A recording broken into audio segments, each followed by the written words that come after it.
So guys welcome back with ಅನ್ನೋದು videos. ಇನ್ನು ಡೈಟ್ ವಿಷಯಕ್ಕೆ ಬರ್ತೀನಿ. ಬಿಗ್ ಬಾಸ್ ಕಡೆಯಿಂದ ಮತ್ತೊಂದು ಪ್ರೋಮೋ ಅಪ್ಡೇಟ್ ಮಾಡಿದ್ದಾರೆ. ಆ್ಯಂಡ್ ಇಲ್ಲಿ ರಾಶಿಕಾ ಟಾಸ್ಕ್ನಲ್ಲಿ ಮಾತ್ರ ಅಲ್ಲ, ಮನೆ ಜವಾಬ್ದಾರಿ ನಿಭಾಯಿಸೋದ್ರಲ್ಲೂ ಫಸ್ಟ್ ಅಂತ ಒಂದು ಕ್ಯಾಪ್ಷನ್ ಹಾಕಿ ಪ್ರೋಮೋ ಅಪ್ಡೇಟ್ ಮಾಡಿದ್ದಾರೆ. ಅಂದರೆ ಇಲ್ಲಿ ನಮ್ಮ ರಾಶಿಕಾ ಶೆಟ್ಟಿಯವ್ರ ಬಗ್ಗೆ ಅವರ ತಾಯಿಯವರು ಕೆಲವು ಮಾತುಗಳನ್ನ ಹೇಳ್ತಿದ್ದಾರೆ. ಅಮ್ಮನ ಮಾತು ಕೇಳ್ಕೊಬರೋಣ, ಮೆಡಿಟರ್ ಮಾತಾಡೋಣ ಬನ್ನಿ. ನನ್ನ ಬಗ್ಗೆ ಯಾರಿಗೂ ಗೊತ್ತಿಲ್ಲದಿರೋ ವಿಷಯ ಗೊತ್ತಿರೋದಿರೋದು ಏನಂತ ಹೇಳಿದ್ರೆ, ಅಪ್ಪ ಅಮ್ಮ ಅಂದ್ರೆ ಅವಳಿಗೆ ತುಂಬಾ ಪ್ರೀತಿ ಹೊಂದಿದೆ. ಅದಂತ ಯಾಕೆ ಅಂತ ಹೇಳಿದ್ರೆ, ತಂದೆ ತಾಯಿ ಮಕ್ಕಳನ್ನ ಎಷ್ಟು ನಾವು ನೋಡ್ಕೊಂತೀವಿ, ಆದ್ರೆ ಮಕ್ಕಳು ತಂದೆ ತಾಯಿ ನೋಡ್ಕೊಳೋದು ತುಂಬಾ ರೇರು.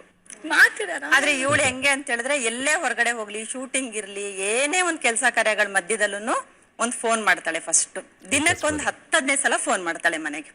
ಊಟ ಮಾಡಿದ್ರ, ತಿಂದ್ರ, ಹುಷಾರಾಗಿದ್ದೀರಾ, ಏನಾರು ಪ್ರಾಬ್ಲಮ್ ಇದೆಯಾ, ನಮ್ದು ವಾಯ್ಸ್ ನಾನು ಹಲೋ ಅಂದ್ರೆ ಸಾಕು, ಓ ಏನೋ ಪ್ರಾಬ್ಲಮ್ ಆಗಿದೆ. ನಾನು ಖುಷಿನ ಮಾತಾಡಿದ್ರೆ, ಓ ಏನೋ ಇವತ್ತು ಏನೋ ಒಂದ್ ಒಳ್ಳೆ ವಿಷಯ ಇರ್ಬೋದು.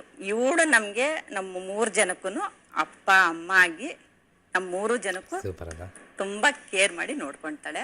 ನಾವು ಎಷ್ಟು ಜನ್ಮದ ಪುಣ್ಯ ಮಾಡಿದ್ವಿ ಏನೋ ಇಂಥ ಮಗಳನ್ನ ಪಡೆಯಕ್ಕೆ. ನಮ್ಮ ಮನೆಯಲ್ಲಿ ಗಂಡು ಹುಡುಗ ಇದ್ದಂಗೆ ಇವಳು.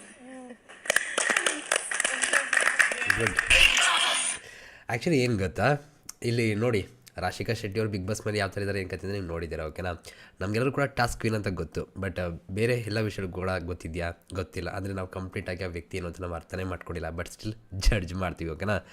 ಅಂದರೆ ಏನಾಗುತ್ತೆ ಗೊತ್ತಾ, ಸಮ್ಟೈಮ್ಸ್ ತುಂಬ ವಿಷಯಗಳನ್ನ ನಾವು ನೋಡೋದೇ ಇಲ್ಲ ಅಂತ ಅನ್ಕೋತೀನಿ. ಆ್ಯಂಡ್ ಇವಾಗ ಮಾತುಗಳು ಕೇಳಿದ್ರಲ್ಲ, ಆ್ಯಂಡ್ ಇಲ್ಲಿ ಗೊತ್ತಾಗುತ್ತೆ ರಾಶಿಕಾ ಶೆಟ್ಟಿಯವರು ಫ್ಯಾಮಿಲಿಗೆ ಎಷ್ಟು ಇಂಪಾರ್ಟೆನ್ಸ್ ಕೊಡ್ತಾರೆ ಮತ್ತು ಎಷ್ಟು ಕೇರಿಂಗ್ ಪರ್ಸನ್ ಅಂತ. ಆ್ಯಂಡ್ ಈಗಿನ ಜನ್ರೇಷನ್ನ ನೋಡಿರೋ ಹಾಗೆ, ತುಂಬ ವೀಡಿಯೋಗಳನ್ನ ನೋಡಿರೋ ಹಾಗೆ ಮತ್ತು ನ್ಯೂಸ್ಗಳು ನೋಡಿರೋ ಹಾಗೆ, ಇವತ್ತು ತಂದೆ ತಾಯಿನ ಬಿಟ್ಟು ಹೋಗೋರೇ ಹೆಚ್ಚು, ಕೇರ್ ಮಾಡಲ್ಲ, ಬಿಟ್ಟಾಕ್ತಾರೆ, ಗಂಡು ಮಕ್ಕಳೇ ಬಿಡ್ತಿದ್ದಾರೆ, ಓಕೆನಾ. ಸೊ ಇಲ್ಲಿ ನಮ್ಮ ರಾಶಿಕಾ ಶೆಟ್ಟಿಯವರು ದುಡ್ದು ಕಷ್ಟಪಟ್ಟು ಅಪ್ಪ ಅಮ್ಮನ್ನ ಸಾಕ್ತಿರೋ ಜೊತೆಗೆ ತಮ್ಮನ್ನು ನೋಡ್ಕೊತಿರೋ ಜೊತೆಗೆ ವಿಚಾರಿಸ್ಕೊಳ್ಳೋಂಥ ರೀತಿ ಇದೆಯಲ್ಲ, ಅದು ತುಂಬ ಇಂಪಾರ್ಟೆಂಟ್ ಆಗುತ್ತೆ.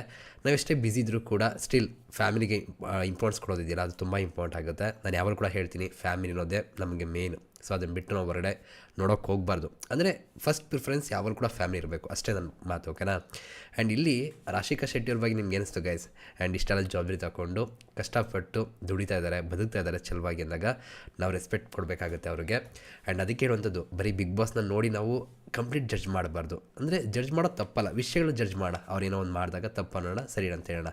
ಅದನ್ನು ಬಿಟ್ಟು ಹೊರಗಡೆ ಜೀವನ ಇದೆಯಲ್ಲ, ಸೊ ಅವ್ರು ಯಾವ ಥರ ಇದ್ದಾರೆ, ಅವ್ರು ಏನು ಮಾಡ್ತಾರೆ, ಅದೆಲ್ಲನೂ ಕೂಡ ನೋಡಿ ಆ ವ್ಯಕ್ತಿ ಏನು ಅಂತ ನಾವು ಅರ್ಥ ಮಾಡ್ಕೋಬೇಕಾಗತ್ತೆ. ಅದಕ್ಕೋಸ್ಕರ ಹೇಳುವಂಥದ್ದು, 100 ದಿನ ಆಟದಲ್ಲಿ ಕೆಲವೊಂದು ಆಟಗಳು ಆಗ್ತಾ ಇರುತ್ತೆ. ಸೊ ಯಾರಿಗೂ ತುಂಬ ಹೇಟ್ ಮಾಡಬೇಡಿ, ಒಪಿನಿಯನ್ ಹೇಳಿ ಸಾಕು ಅಂತ. ಆ್ಯಂಡ್ ನಿಮ್ಗೆ ಅನಿಸುತ್ತೆ ಗೈಸ್, ಇಲ್ಲಿ ನಮ್ಮ ರಾಶಿಕಾ ಶೆಟ್ಟಿಯವರ ಅಮ್ಮನ ಮಾತು ಕೇಳಿ ಸ್ವಲ್ಪ ನರ್ವಸ್ ಆಗಿರೋ ರೀತಿ ಇದೆ. ಅಮ್ಮ ಮಾತಾಡ್ತಿರ್ಬೇಕಾದ್ರೆ ಆಮೇಲೆ ಸ್ವಲ್ಪ ಕಂಫರ್ಟ್ನಾಗ ಕೊಟ್ಟರು ರಾಶಿಕಾ ಶೆಟ್ಟಿ, ಅದಾದ್ಮೇಲೆ ಮಾತು ಚೆನ್ನಾಗಿ ಬಂತು ಅಂತಲೇ ಹೇಳ್ಬೋದು. ನೋಡುವ, ಸೀಕ್ರೆಟ್ ಇನ್ನೂ ಏನಾರು ರಿವೀಲ್ ಮಾಡ್ತಾರೆ ಏನು ಕತೆ ಅಂತ. ಬಟ್ ಒಂದು ರೆಸ್ಪಾನ್ಸಿಬಿಲಿಟಿ ಇರುವಂಥ ಹೆಣ್ಮಗಳು ಅಂತ ಗೊತ್ತಾಗ್ತದೆ. ಒಳ್ಳೆಯದಾಗಲಿ, ಆ್ಯಂಡ್ ನಿಮ್ಮ ಸಪೋರ್ಟು ಇರಲಿ. ಸಿಗೋಣ ಗೈಸ್, ಮತ್ತೆ thank you guys, love you guys, bye.